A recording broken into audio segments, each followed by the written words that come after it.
சிறுகடிக்க ஆசை சீரியல் அடுத்த புறமெல்லாம் பார்த்தீங்கன்னா ரோஹிணி கொஞ்சம் கூட மனசாட்சி இல்லாமல் கிருஷ்ணை ரொம்பவே பிடிவாதமாகவும் கட்டாயப்படுத்தியும் அந்த ஹாஸ்டலில் சேர்த்து விட்டுறாங்க. அங்கேருந்து ரோஹிணி கிளம்புறாங்க. அப்போ கிருஷ்ணா ஒன்று விட்டு போக மாட்டேமா, நான் இங்கே படிக்க மாட்டேன், என்னை இங்கேருந்து கூட்டிகிட்டு போயிட்டு எனக்கு இங்கே இருக்கவே பிடிக்கலன்னு சொல்லிட்டு கதறி அழுகிறாங்க. ஆனால் ரோஹிணி கொஞ்சம் கூட மனசு இறங்காமல் அங்கேருந்து கிளம்பி போயிடறாங்க.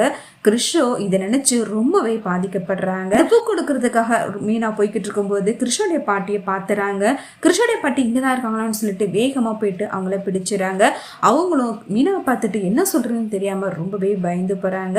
அடுத்து மீனா எதா இருந்தாலும் உண்மையாக சொல்லுங்கம்மா, கிருஷ் எங்கே இருக்கான், உங்களுடைய பொண்ணு இப்போ எங்கே இருக்காங்க, நீங்கள் ஏன் ஒவ்வொரு கோயிலாக போயிட்டு அலையிறீங்க, தயவுசெய்து உண்மையை சொல்லுங்கள் அப்படின்னு சொல்லிட்டு ரொம்பவே கெஞ்சி கேட்குறாங்க. வேறு வழி இல்லாமல் இப்போ இதுக்கு மேலேயும் நம்ம இந்த உண்மையை மறைச்சோன்னா அது ரோஹிணி வாழ்க்கைக்கு தான் பிரச்சனை, நம்மளால இந்த உண்மை தெரிஞ்சதாக இருக்கட்டுமேன்னு சொல்லிட்டு கிருஷ்ணனுடைய பாட்டி யோசிச்சு மீனா கிட்ட எல்லா உண்மையுமே சொல்லிடுறாங்க. நான் பண்ண தப்புனாலதான் ரோஹிணியுடைய வாழ்க்கையை மாறிடுச்சு, ரோஹிணிக்கு சின்ன வயசுலேயே கல்யாணம் ஆகி இது மாதிரி நடந்துருச்சு, அவங்களுக்கு பிறந்த குழந்தை தான் கிருஷ்ணன் சொல்லிட்டு புரிய வைக்கிறாங்க.